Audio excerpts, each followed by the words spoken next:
नमस्कार दोस्तों, स्वागत है आपका इन्फोलेज में। चलिए फटाफट से जानते हैं व्हाट इज शरिया लॉ। शरिया इज बेस्ड ऑन कुरान। शरिया लॉ आपको स्पेसिफिक रिटन में कहीं मिलने वाला नहीं है। ये जो है इस्लामिक होली बुक से, कुरान से, हदीस से, इन सब से बनाया गया होता है इस्लामिक स्कॉलर्स द्वारा, जो मुस्लिम्स के धर्म गुरु होते हैं बड़े बड़े, उनके द्वारा ये बनाया गया होता है।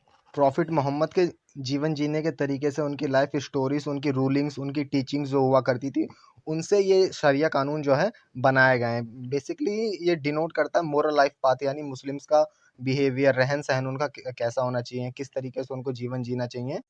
तो ये है शरिया लॉ। अराउंड 50-51 जो मुस्लिम कंट्रीज हैं वर्ल्ड में, उनमें से बहुत सी कंट्रीज में शरिया लॉ ऑफिशियली फॉलो किया जाता है।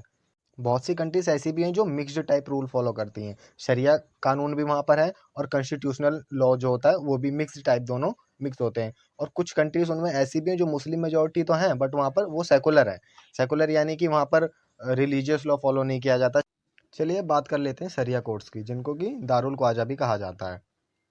इसको आप समझ सकते हैं type of centre counselling. Centre counselling इसे आप कह सकते हैं एक तरीके से। इसमें जो सॉल्व करे जाते हैं फैमिली डिस्प्यूट्स सॉल्व करे जाते हैं, घर के जो लफड़े वगैरह होते हैं ज़मीन के या फिर डिवोर्स वगैरह के, इस तरीके के केसेस इसमें सॉल्व करे जाते हैं अकॉर्डिंग टू इस्लामिक लॉ। यानी जो कानून होते हैं शरिया कानून, उसके अकॉर्डिंग ये सॉल्व करा दिए जाते हैं केसेस। तो मैं आपको कंपेयर करके बता देता हूँ, नॉर्मल जो कोर्ट होते हैं constitutional, lower court, supreme court, इस तरीके से उससे कंपेयर करके बता देता हूँ, जिससे कि आप इजीली समझ सकें। तो मैं आपको बता दूं, शरिया कोर्ट जो होते हैं इसमें क्रिमिनल केसेस हैंडल नहीं करे जाते। जो कि नॉर्मल कोर्ट में आपके क्रिमिनल केसेस, वहाँ पर तो सारे केसेस आपके हैंडल होते हैं, बट यहाँ पर क्रिमिनल केसेस हैंडल नहीं किए जाते। और नॉर्मल कोर्ट जो होता है उसमें आपको वकील हायर करना होता है पहले, बट इसमें वकील हायर नहीं करना होता, वहाँ पर आपको सीधा जाना होता है। इसमें थोड़ा जल्दी हो जाता है, बट इसमें नॉर्मल जो कोर्ट्स होते हैं उसमें बहुत टाइम लगता है केस सॉल्व होने में। तो शरिया कोर्ट का जो डिसीजन होता है, फाइनल डिसीजन, वो किसी भी कॉन्स्टिट्यूशनल कोर्ट्स में चैलेंज किया जा सकता है। मतलब बाध्य नहीं होता उसका डिसीजन, जो फाइनल डिसीजन होता है शरिया कोर्ट का। अगर वहाँ पर सेटिस्फाइड नहीं है कोई भी वीमेन या फिर जो भी केस वहाँ पर सेटिस्फाइड नहीं है फाइनल डिसीजन से, तो वो कॉन्स्टिट्यूशनल केस में उसको फिर लेके जा सकती है। शरिया कोर्ट में मैं आपको बता दूं, आपको एक काजी भी वहाँ पर देखने के लिए मिलते हैं, जो कि मुस्लिम्स में काजी होते हैं, वो भी वहाँ पर आपको देखने को मिलेंगे। मुस्लिम्स कंट्रीज जो होती है वहाँ पर तो शरिया कोर्ट्स होते ही हैं, पाकिस्तान वगैरह या फिर मिडल ईस्ट में जितनी भी कंट्रीज हैं। मैं आपको बता दूं, यूनाइटेड किंगडम, वहाँ पर भी आपको शरिया कोर्ट्स देखने को मिलते हैं। इवन इसराइल में भी शरिया कोर्ट्स हैं। इंडिया की अगर बात करें तो इंडिया में भी अराउंड 100 कोर्ट्स, शरिया कोर्ट्स थे। अब करंट का तो पता नहीं अभी फ़िलहाल में कितने हैं।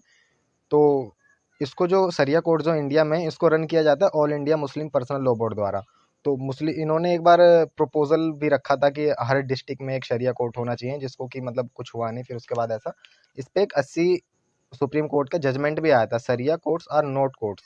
मतलब शरिया कोर्ट जो है वो कोर्ट्स नहीं है, पैरेलल कोई कोर्ट नहीं बन सकता। जो इंडियन कॉन्स्टिट्यूशन के हिसाब से कोर्ट बना है उसके पैरेलल कोई नहीं बन सकता, इस तरीके का मतलब कुछ डिसीजन आया था। और हर एक डिस्ट्रिक्ट वाली जो प्रपोजल रखा था all India Muslim law board ने, वो भी, उसका भी कुछ हुआ नहीं ऐसा। चलिए बात कर लेते हैं शरिया law in Afghanistan. Afghanistan current situation तो आप सुन ही रहे होंगे, दिन रात टेलीविज़न वगैरह पे, न्यूज़ में चर्चों में ही है फिलहाल अफगानिस्तान, जो कि तालिबानियों का कब्जा हो गया उसके बाद से। अभी फिलहाल तो वहाँ पर कोई गवर्नमेंट स्टेबल अभी हुई नहीं है, कुछ जो आतंकवादियों द्वारा कब्जा किया गया है, अभी कुछ गवर्नमेंट वहाँ बनी नहीं है। तो आगे देखते हैं अभी किस तरीके से वो शरिया कानून को लागू करते हैं।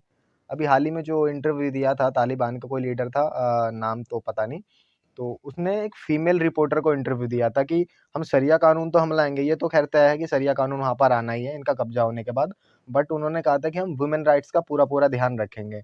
इंटरव्यू देने के बाद उन्होंने रिपोर्टर को ही वहाँ से सस्पेंड कर दिया, और भी जितने भी फीमेल वहाँ पर काम कर रहे थे वो सबको सस्पेंड कर दिया।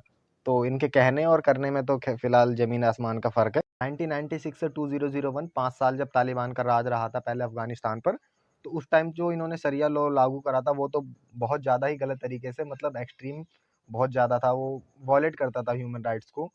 रिपोर्टें भी निकल निकल के आई थी काफ़ी सारी कि मतलब पत्थरों से मार दिया जा रहा था लेडीज़ों को।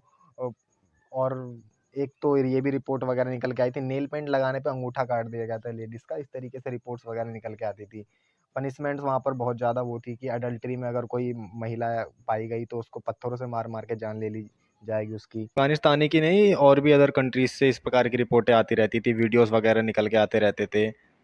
आतंकवादी संगठन जो ये हुआ करते हैं, इनके अकॉर्डिंग जो शरीयत कानून होता है उसके अंदर तो विमेन राइट जैसी कोई चीज़ ही नहीं होती। खैर छोड़िए, देखते हैं तालिबान अब किस तरीके से शरीयत कानून लागू करता है अफगानिस्तान में, ये तो आगे पता चलेगा। चलिए बात कर लेते हैं कुछ चेंजेस यूएई ने किए हैं अपने शरीयत कानून में। तो उसमें जो अनमैरिड कपल्स जो एक साथ अब रह सकते हैं, पहले लीगल नहीं था, अब लीगल कर दिया गया।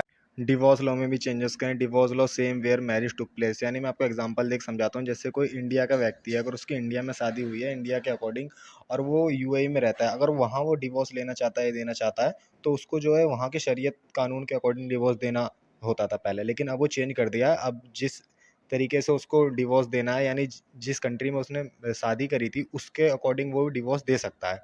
और ड्रिंकिंग अल्कोहल डिक्रिमिनलाइज कर दिया है 21+ जो एजेस हैं उनके लिए।